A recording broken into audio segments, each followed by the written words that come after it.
Hello everyone, we are here to continue reading our story, I Survived the Shark Attacks of 1916, and we are on chapter 9. The next 2 days at the diner, Chet kept waiting for the guys to come in. Every time the door opened, he looked up, hoping to see them, elbowing each other to be first to the counter. They never even walked by. Chet kept trying to work up the nerve to go and find them, and finally on Wednesday, he was ready. It was another scorching day, the hottest yet. After the lunch rush was over, Uncle Jerry decided to close the diner early. All the ice in the restaurant had melted. The milk had curdled, and you could just about cook a flapjack on the kitchen floor. "I'm going home to stick my head under the water pump," Uncle Jerry said. "Then I'm going to swing in our hammock until the sun sets." Chet said goodbye to Uncle Jerry and headed for the creek. Sure, he'd find the guys playing ball in the water, but the swimming hole was quiet.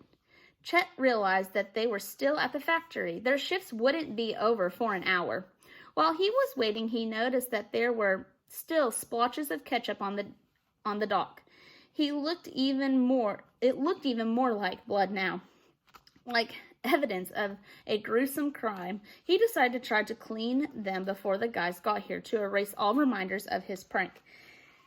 He undressed and jumped into the creek. Then he splashed water up on the dock, hopped out of the water, and scrubbed the stains with a handful of leaves.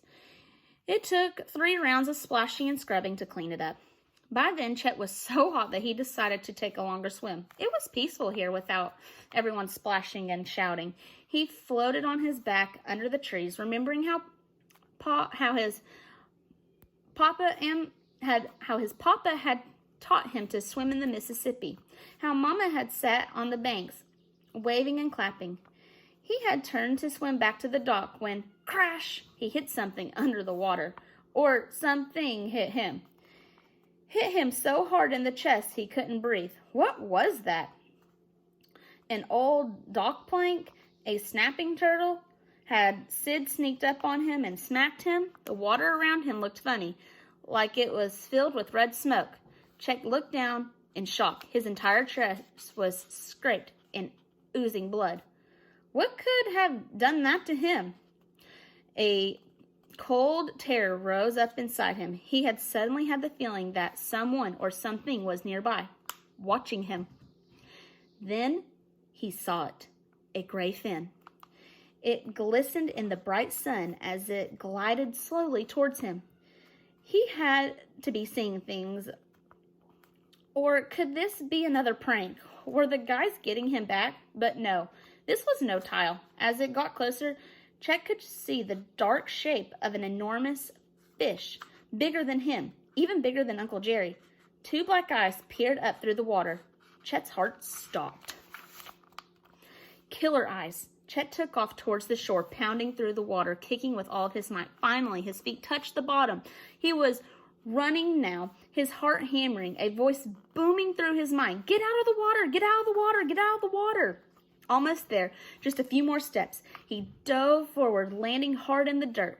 He rolled onto his side and stared in disbelief. It was a shark, a massive shark, dirty gray on top of pure white underneath. Its jaws snapped open and closed. The teeth, jagged and needle-sharp, were bigger than Chet's fingers, lined up in rows and curving inward. The shark thrashed as if it was trying to push itself up onto the bank. Chet wanted to get up and run, but he froze to the ground. Those killer eyes stared unblinkingly at Chet.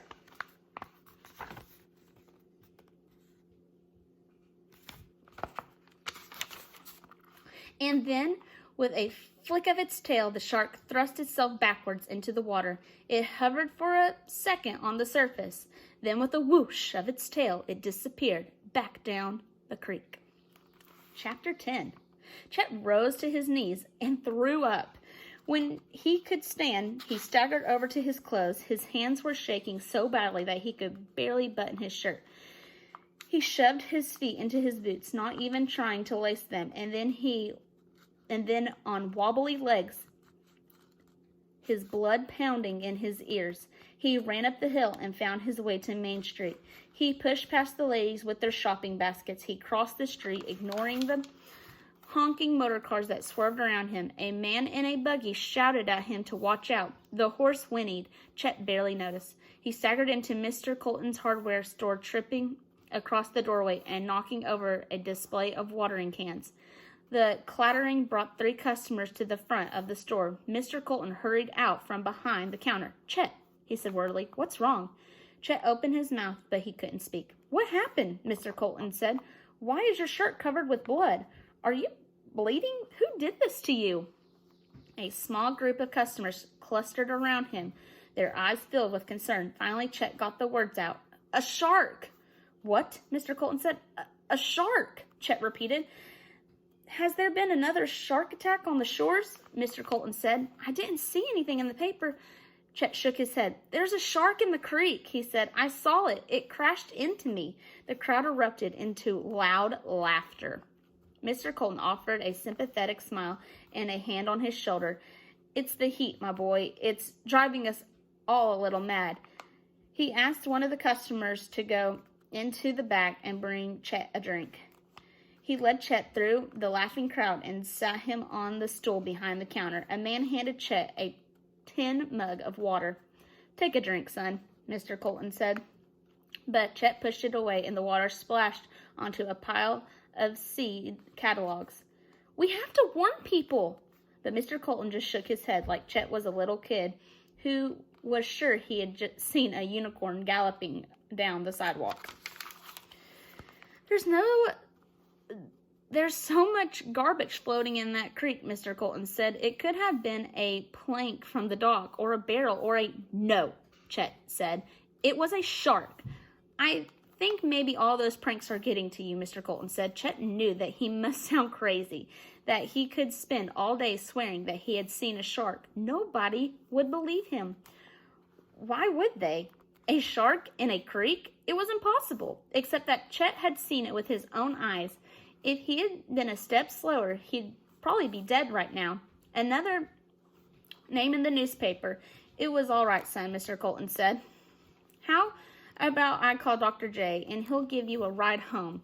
You've never been in a motor car, have you?" Mr. Colton headed to the back of the store to use the telephone. The customers drifted away, shaking their heads and chuckling. No, nobody would believe him. Meanwhile, that shark was still in the creek. And then it hit Chet that there was one person in town who might believe him, who might know what to do. He wasn't sure, but it was his best hope. He slid off the stool and rushed out of the store. "Chet," Mr. Colton called, "where are you going?" Chet didn't turn around. He had to find Captain Wilson. He'd wasted enough time already. Chapter 11. Chet stood on the staggering porch of the captain's house. He'd barely knocked when the front door swung open. The captain stood there with a scowl on his crumpled-up face. He looked at Chet like he had never seen him before. "Yes," he said. "What is this about?" Chet's heart sank. He thought of what Uncle Jerry had said, that Captain's mind was like Swiss cheese, full of holes and gaps in his memory. "What is it?" the captain said. "Are you selling something? I don't have all day." "Sorry, sir," Chet said. "I didn't mean to bother you." He almost turned around and walked away, but he forced himself to stay put. He stepped forward, close to the captain, and peered right into his eyes. "Captain," he said in a loud voice, "I saw a shark in the creek. It crashed into me." Chet lifted his shirt to show the angry-looking scrapes. The captain stared at Chet's chest. Then he looked into the distance. Did he even know where he was? "I know it sounds impossible. It doesn't make any sense at all." The captain looked back at Chet. "Sure it does," he said. Chet's eyes widened in surprise. "The creek empties out into the Rotarian Bay, which leads right into the Atlantic. Pirates used to come to these parts, bury their treasure all around here."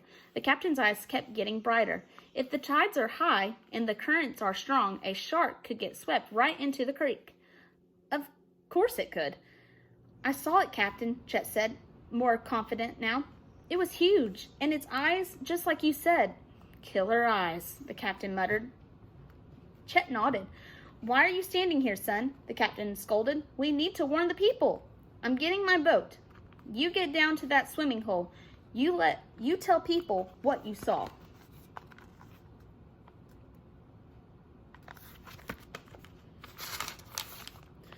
What if they won't believe me? Chet asked. The captain put a hand on Chet's shoulder. His grip was very strong. Go, he said. And that is the end of chapter 11, and that's where we are stopping today. Thanks for listening.